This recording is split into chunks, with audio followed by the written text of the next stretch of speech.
요즘 여러모로 고생하고 계신 분들이 많은데요. 먼저 심심한 위로의 말씀을 전합니다. 오늘은 이 코로나19로 인해 세상이 어떻게 변하고 있는가, 이 세계 정세 기조에 대해서 조금이나마 신학적인 관점에서 좀 짚어보려고 합니다. 사실 이것은 지난 설교 때 못다한 얘기이기도 하고요.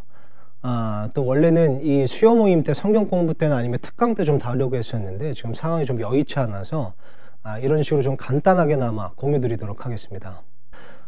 여러분, 이 빅브라더라는 말을 한 번쯤은 들어보셨을 겁니다. 정보를 독점을 해서 사회를 통제하는 권력 혹은 그 사회 체계를 얘기하는 거잖아요. 그러니까 이 전체주의의 일환이라고 볼 수 있는 거죠.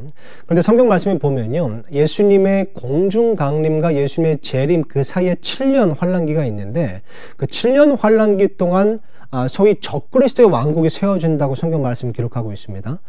근데 이 적그리스도 그리고 적그리스도의 왕국에 대해서는 성경에서 나름 잘 이렇게 묘사되어 있습니다. 특히 다니엘서나 요한계시록을 보면 잘 이렇게 구체적으로 묘사가 되어 있고요. 특히 그 중에서도 요한계시록 13장에 보면 이 적그리스도의 왕국이 적어도 독재 전체주의 체제라는 것을 우리가 분명히 알 수 있습니다. 왜냐하면 그 대목을 보면 이렇게 짐승, 이 적그리스도라고 하는 이제 짐승이 등장을 하는데 온 세상이 그 짐승을 따르게 되고요. 물론 그 밑에 이제 다른 통치자들도 있지만 어쨌든 그 짐승이 적그리스도 1인 통치자로서 이렇게 세상을 지배하는 그런 모습이 이제 기록되어 있고요. 또 짐승의 형상에게 경배하지 않는 자를 철저히 감시하고 또 그들을 죽이는 일까지도 이제 묘사가 되어 있죠. 게다가 짐승의 표를 받지 않는 자들을 철저히 통제하는 그런 모습까지도 기록되어 있습니다. 그리고 이런 것이 가능하려면 빅브라더 체제 혹은 전체주의 체제가 반드시 완성이 되어야 되는 겁니다. 그래서 오늘날 세계정부주의자들이요, 끊임없이 이것을 위해서 노력을 하고 끊임없이 계획을 세우고 또 호신탐탐 기회를 노리고 있는 겁니다. 그리고 그 전략 중에 하나가 바로 혼란을 통해서 질서를 만든다. Order out of chaos. 그러니까 혼란을 통해서 신세계 질서, 그러니까 새로운 질서를 자꾸 만들고자 하는 겁니다. 그리고 보면요, 지금의 이 코로나19 사태는 참으로 위기이고 혼란입니다. 그리고 진작부터 예측을 했었지만 이 혼란을 통해서도 이 신세계 질서가 꾸준히 추진되고 있는 모습이 있다는 거죠. 사실 처음에는 조심스럽게 예측을 했었지만 이제는 거의 모든 전문가들이 이것에 대해서 우려를 표명하거나 혹은 이것에 동참하고 있는 추세입니다. 그래서 오늘 제가 몇 가지 이제 자료를 좀 인용을 하고 또 몇 가지 이제 기사를 좀 인용을 할 텐데요. 그 중에 하나가 지난 3월 20일에 영국 파이낸셜 타임즈에 유발 하라리가 기고한 기사인데요. 유발 하라리에 대해서 여러분 잘 알고 계실 겁니다. 이 보면 일단 이 예루살렘 히브리 대학교 교수고요. 또 옥스퍼드 대학교 대학원에서 이 역사 박사학위가 또 있습니다. 수상도 또 많이 했었죠. 물론 제가 이 사람 자체를 지지하는 건 아닙니다. 제가 알기로 이 사람은 이 유대교 사람으로 알고 있고요. 또 자신이 동성애자라고 밝힌 적이 있습니다. 다만 이 사람이 어떤 이 세계 정세 그리고 그 기조를 읽는 데 있어서는 독보적인 일가견을 가지고 있는 게 사실입니다. 그래서 어떤 뭐 세계 정세에 대해서 이 사람이 무언가 말을 했다 하면 사실 뭔가 알고 얘기하는 사람인 거죠. 그래서 뭐 예전에도 뭐 4차 산업혁명이라든가 인공지능 이런 것에 대해서 꽤 정확하게 이제 예측을 했던 사람이고 또 그런 기조를 읽었던 사람입니다. 근데 지난 3월 20일에요, 이런 기고문을 낸 적이 있습니다. 제목을 보니까 The World After Coronavirus입니다. 그러니까 코로나 바이러스 이후의 세계. 그죠? 이런 이제 기고문을 냈는데요. 사실 제가 얼마 전에도 이 몇몇 분들과 그런 얘기를 좀 했습니다. 그러니까 이 코로나 바이러스가 언제가 끝나긴 끝날 거지만 그 이후의 세상은 예전과 같지 않을 거다. 그러니까 뭔진 몰라도 여러모로 많이 바뀌어 있을 거다. 이런 이제 예측을 좀 했었습니다. 그러니까 자연스러운 당연한 예측이죠. 근데 여러분도 한번 생각해 보세요. 사실 지금 우리나라만 봐도 그렇습니다. 얼마 전까지만 해도 전혀 통과되지 못할 것 같았던 법안이나 정책이 지금은 순식간에 통과되고 있고요. 또 자연스럽게 받아들여지고 있는 겁니다. 예를 들면 어떤 역학조사를 위한 개인정보 처리라든가 아니면 어떤 종교 집회 제한 행정명령이라든가 요즘 화두가 되고 있는 그 재난기본소득 이런 것들 보면요. 사실 예전에는 굉장히 논란이 되던 것이었고 또 이렇게 현실화될 줄은 상상조차 못하는 것들도 많았는데 지금 어떻죠? 그냥 순식간에 통과가 되고 있습니다. 이게 마땅한 것이고 자연스러운 것이고 당연한 것이고 또 필요한 것이잖아요. 왜냐하면 지금이 비상사태이기 때문에 그렇습니다. 그러니까 위기이고 혼란의 때이기 때문에 그렇다는 거죠. 그래서 유발 하라리도요, 이것에 대해서 이렇게 말했습니다. 한번 보세요. 폭풍은 지나갈 것이고 인류는 생존할 것이지만 우리가 사는 세계는 많이 달라질지도 모른다. 여러 단기적 긴급 처방들이 우리 삶의 일부가 될 것이다. 이는 사실 긴급 조치의 특성이다. 이거 한번 보세요. 이는 역사적 과정을 과속화시킨다. 평시에는 수년간의 심의를 거칠 수도 있는 결정들이 몇 시간 만에 내려진다. 성숙되지 못하고 심지어 위험할 수 있는 기술들이 곧바로 도입된다. 한 국가 전체가 거대한 사회 실험을 위한 기니피그가 될 수도 있다. 그죠? 그래도 우리나라는 좀 양호한 편입니다. 사실 이 기고문에서도 유발 하라리가 굉장히 우리나라를 이제 극찬하거든요. 근데 다른 나라를 보면요, 점점 더 파격적으로 변하고 있습니다. 이 기사도 한번 보세요. 기사 제목이 이렇습니다. 유럽서도 위치 추적 가택연금, 코로나 빅브라더 공포 성큼. 그리고 기사를 보면요, 이런 대목이 있습니다. 23일 영국 가디언에 따르면 이날 영국 의회는 보리스 존슨 행정부가 상정한 비상법안인 코로나 바이러스법을 통과시켰다. 코로나19 확산을 막기 위해 정부에 시민을 제재할 수 있는 권한을 부여하는 게 골자다. 하원은 이 법을 상원으로 곧장 이관해 이르면 이번 주 중 정식 효력을 발휘할 것으로 보인다. 그리고 이런 대목도 있습니다. 프랑스 의회도 지난 22일 정부가 개인의 자유를 제한할 수 있는 보건 비상사태 선포 안건을 통과시켰다. 코로나19 확산을 저지한다는 명목에서다. 앞으로 프랑스 수사 당국은 법원 영장 없이도 사회에 위협을 줄 수 있다고 의심되는 이에 대한 가택수색, 가택연금 등을 할 수 있고 정부는 국내 치안 유지에 군병력을 동원할 수 있다. 비상사태는 선포 이후 2달간 지속되며 갱신할 수 있다. 특히 AP통신 등에 따르면 영국, 프랑스, 이탈리아 등은 스마트폰 실시간 위치 데이터를 활용해 코로나19 확진자의 경로를 추적하고 접촉한 주민의 신원을 파악한다는 방침이다. 유럽연합 데이터 보호당국도 코로나19 대유행 단계에서 개인정보 보안 강화 정책을 일시적인 휴지기 상태에 두기로 한 것으로 전해졌다. 사실 유럽이 이 정도고요. 사실 점점 더 심해질 겁니다. 근데 중국은 이것보다 이미 훨씬 더 심각해졌죠. 이 기사 한번 보세요. 코로나 핑계로 중국 빅브라더 안면 인식 강화. 그리고 이런 대목이 있습니다. 중국이 코로나19 방역을 명분으로 시민에 대한 감시 체계를 강화하고 있다는 우려가 제기됐다. 24일 CNBC는 중국 공산당이 코로나19 확산 방지를 이유로 안면 인식, 인공지능 등을 통해 개인들을 추적하고 사생활을 통제하고 있다고 지적했다. 중국 정부는 감염 접촉자와 무증상 자가격리자들을 감시하고 이동을 통제하기 위해 감시 장비들을 동원하고 있다. CNBC에 따르면 정부는 중국판 카카오톡인 위챗과 모바일 결제 알리페이 등과 손잡고 사람들의 이동 경로와 검역 여부까지 파악하고 있다. 위챗과 알리페이는 사용자에게 우리나라 주민등록번호 개념인 중국 신상번호와 현 위치 제공을 요구한다. 위치 기반 등을 통해 개인에게 머물러야 할 장소와 이동할 수 있는 지역 등을 알려준다. 위치 기반을 통해 어떤 사람이 어디로 이동했고 누구를 만났는지까지 추적이 가능하다. 중국 최대 모바일 네트워크 차이나 유니콤과 차이나텔레콤도 추적 기능을 출시해 사람들의 위치를 추적하고 수집해 정부기관과 공조하고 있다. 이 기능은 입국 후 14일 내 검역받지 않은 사람들을 잡아내는데 사용되고 있다.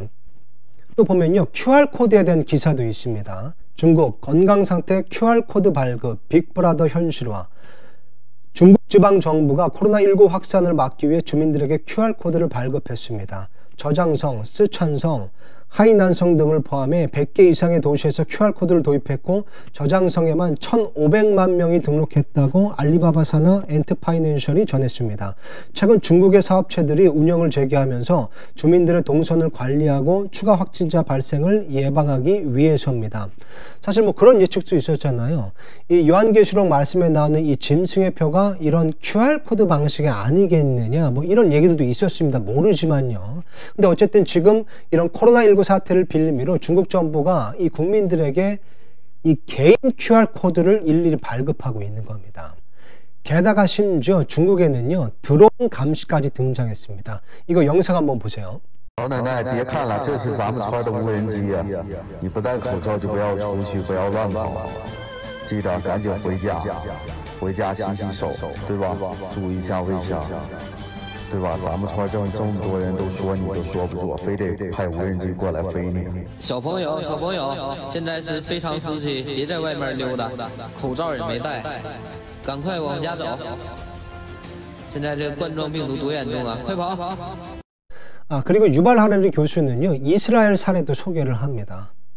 이러한 기술은 동아시아만 국한된 이야기가 아니다.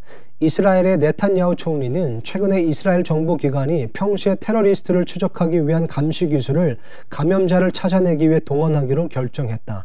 해당 안건을 심의하는 의회 상임위가 이를 거부하자 네탄야후 총리는 긴급조치 명령을 내려 이를 무시해버렸다. 그럼요, 어떤 사람은 이렇게 말할 수도 있습니다. 아니, 사실 이런 감시 체계는 이미 있었던 거 아닌가? 뭐가 더 이렇게 새로워지는 건가? 유발 하라리는요, 이렇게 말합니다. 감시 기술 자체가 근접 감시에서 밀착 감시로 전환될 수도 있다. 지금까지는 당신의 손가락이 스마트폰의 특정 링크나 어플리케이션을 누를 때 정부는 당신이 무엇을 클릭했는지를 알고 싶어 했다. 그러나 이제부터는 정부가 당신의 체온과 당신의 혈압까지 알고 싶어 한다. 그러면 또 그렇게 생각할 수도 있습니다. 아니, 이것은 지금 비상사태니까 이런 것들을 추진하는 거 아니냐. 이게 코로나 사태가 끝나게 되면 원상복귀 될 수도 있지 않느냐. 물론 맞습니다. 그럴 수도 있습니다. 근데 역사를 보면요, 대부분 그것이 그대로 유지가 되거나 아니면 적어도 잔재가 남는다는 겁니다. 왜냐면요, 세상의 권력자들은 한 번 맛본 권력을 쉽게 내려놓지 못하기 때문에 그렇습니다. 예를 들면요, 예전에 미국에서 9.11 테러가 있었잖아요. 그 이후에 얼마나 많은 법안들이 통과됐는지 모릅니다. 소위 신세계 질서가 많이 세워졌거든요. 예를 들면 미국의 국토안보부가 그것을 빌미로 설립되었죠. 미국의 1948년 독립전쟁 때도 마찬가지입니다. 2008년 베이징 올림픽 때도 마찬가지입니다. 어떤 비상사태, 특수한 상황 때 발동됐던 어떤 그런 체계나 정책이나 이런 것들이 끝나고 난 이후에도 그대로 유지되거나 아니면 발전되거나 아니면 적어도 잔재가 남는다는 겁니다. 이것을요, 체제의 경직성이라고 합니다. 그래서 오늘날 많은 전문가들이 이것에 대해서 동의를 하고 있습니다. 그래서 아까 기사들을 보면요, 심지어 전문가들도 제가 말한 이것에 대해서 언급을 하고 있더라고요. 먼저 유발 하라리가 말한 거 보세요. 임시적 조치는 대개 위기 상황이 종료되어도 지속되기 마련이다. 나의 고향 이스라엘을 예로 들어보자. 이스라엘은 1948년 독립전쟁 당시 비상시국을 선포하여 언론 검열과 토지 몰수, 심지어 푸딩을 만드는 것에 대한 특별한 규제 등을 임시적으로 도입했다. 그런데 1948년 취해진 임시조치 중 상당수는 전쟁이 끝난 후에도 여럿 계속되었다. 그리고 아까 유럽에 관한 기사에서도 이런 대목이 있었습니다. 코로나19 사태가 마무리된 뒤에도 전체주의적 감시체제가 하나의 표준으로 자리 잡을 것이란 우려마저 나온다. 미국 외교 전문 매체 포린폴리시는 지난 20일 국제정세 전문가들을 인용해 코로나 팬데믹이 세계를 영원히 바꿔놓을 것이라고 보도했다. 기존 사회 경제 시스템을 뒤흔드는 이번 사태를 극복하는 과정에서 등장한 극단 처방들이 뉴 노멀, 이게 바로 새 시대 표준입니다. 뉴 노멀로 자리 잡으면서 전체주의적 권력의 공고화로 이어질 것이라는 지적이다. 아까 읽은 중국에 관한 기사에서도 마찬가지입니다. 전문가들은 지금은 중국 정부가 코로나19를 명분으로 삼고 있지만 바이러스가 잡힌 뒤에도 해당 감시 기술들은 남아 계속 사용될 것이라고 지적했다. 마양왕 후면 라이츠 워치 중국 선임연구원은 2008년 베이징 올림픽을 위한 기술들이 올림픽 이후 공산당의 대규모 감시 체제에 쓰였다면서 현재 방역을 위한 대량 감시 시스템들이 중국 내 통제 체제를 촉진하는 역할을 하고 있다고 비판했다. 그리고 이런 기사도 있었습니다. 제목이 코로나는 세계를 영원히 바꿔놓을 것, 빅브라더 출현 공포. 그리고 이 기사에 이런 내용도 있었습니다. 현실주의 국제정치학의 대가인 스테판 월트 하버드대 교수는 코로나 팬데믹은 개별국가 단위의 권력을 강화하고 민족주의의 재발흥으로 이어질 것이라고 전망했다. 전 세계 모든 유형의 정부들이 코로나 위기를 통제하기 위해 비상조치를 채택할 것이며 이들은 위기가 종식된 후에도 새로이 얻은 힘을 포기하지 않으려 할 것이라는 주장이다. 그죠? 너무 당연한 겁니다. 월트 교수는 위험에 처한 시민들이 스스로를 보호하기 위해 자국 정부에 대한 의존도를 높이면서 현재의 초세계화 시대가 무너질 것이라고 주장했다. 그는 간단히 말해 코로나19는 덜 개방되고 덜 번영하며 덜 자유로운 세상을 만들 것이라고 강조했다. 자, 그러면서 이제 너무나도 자연스럽게 등장하는 이슈가 이겁니다. 한번 보세요. 리더 없이 사상 초유의 코로나 위기 맞은 지구촌. 그죠? 자연스럽게 글로벌 리더의 필요성이 부각되고 있는 겁니다. 이것에 대해서 유발 하라리 교수도 언급을 했는데요. 뭐 이런 겁니다. 그러니까 이런 세계적인 위기가 앞으로 또 올 수도 있는데 지금 코로나19에 대해서 나라들이 대처하는 거 보면 막 서로가 남 탓하고 있고 또 국경을 폐쇄하고 있잖아요. 이러지 말고 어떤 글로벌 연대가 필요하다는 겁니다. 어떤 이 범세계적인 그런 정부, 어떤 나라를 합치자는 것이 아니라 그 모든 것을 아우를 수 있는 어떤 세계적인 리더 혹은 연대가 필요하다는 것을 전문가들이 주장을 하고 있는 겁니다. 사실 진짜 그렇습니다. 뭐 2008년 금융위기 때나 아니면 2014년에 또 에볼라 바이러스 그 위기 사태가 있었잖아요. 근데 그때는 이 미국이 글로벌 리더로서 좀 주도적으로 이것을 해결했었거든요. 근데 코로나19는 그렇지가 않다는 겁니다. 이 코로나19가 다른 기존의 전염병과 다른 점 중에 하나는요. 지금 이것을 이렇게 주도적으로 해결하고자 하는 글로벌 리더가 없다는 겁니다. 그러니까 이 상황이 끝나고 나면 당연히 부각되는 것이 글로벌 리더의 필요성인 겁니다. 모두가 그것을 외치겠죠. 그래서 이런 것들만 보더라도요, 이 성경의 예언이 얼마나 정확한가, 그리고 이런 세계의 흐름, 정세 이런 것들을 볼 때 베드로전서 4장 7절 말씀처럼 정말 모든 것의 끝이 가까이 왔다는 것을 우리가 조금 더 체감하게 되는 겁니다. 그렇다고 해서 우리가 뭐 집 팔고 차 팔고 아무것도 하지 말자 이건 아니잖아요. 우리는 신실함을 추구하는 사람들이지 어떤 시한부 종말론을 추구하는 자들이 아닙니다. 다만 성경 말씀 그대로 이럴 때일수록 더욱더 정신을 차리고 깨어 기도해야 된다는 겁니다. 어떤 단지 코로나19로 인해서 막 벌벌 떨고 불안하고 두려워하는 것이 아니라 정말 이런 세상의 어떤 정세, 마지막 때의 징조, 이런 세상의 흐름을 볼 때 정확히 언제인지는 모르지만 앞으로 가까이 있게 될 예수님과의 그 만남을 우리는 과연 잘 준비하고 있는가? 이것을 한번 되돌아봐야 된다는 겁니다. 지난 설교 때도 언급했었지만요. 사실 이런 세상의 어떤 정세나 흐름을 보면 때때로 우리 그리스도인들에게, 교회들에게 이것이 역풍입니다. 마치 제자들이 이 배를 타고 가버나움으로 가려고 했을 때 바람이 반대로 분 것처럼 이런 것들이 우리가 신앙생활을 영위하면서 앞으로 노를 젓는데 계속 반대로 부는 바람이 된다는 거죠. 근데 성경적인 관점에서 보고 또 어떤 하늘의 스펙트럼이라고 할까요? 그것을 통해서 본다면 이런 바람은 사실 예수님의 다시 오심을 준비하는 혹은 예수님께서 다시 오실 거라는 것을 보여주는 그런 자연스러운 바람인 겁니다. 그래서 이런 시기에 우리 그리스도인들의 반응이 굉장히 중요한데요. 이런 시기 때 우리 그리스도인들이 보이는 반응이 몇 가지가 있습니다. 첫 번째 반응은요, 이런 역풍을 맞았을 때 하나님을 원망하는 그리스도인들이 있습니다. 그러니까 이런 어떤 어려운 환경이나 어려운 상황을 맞았을 때 하나님이 나로부터 멀리 계시는가, 나를 버리셨는가 라고 하나님을 원망하는 거죠. 그러나 제자들은 정확히 하나님의 뜻 안에 있었음을 우리는 성경 말씀을 통해 알 수 있습니다. 두 번째는요, 이런 역풍을 맞았을 때 그 바람을 원망하는 사람들도 있습니다. 사실 이건 저도 빠지기 쉬운 실수인데요.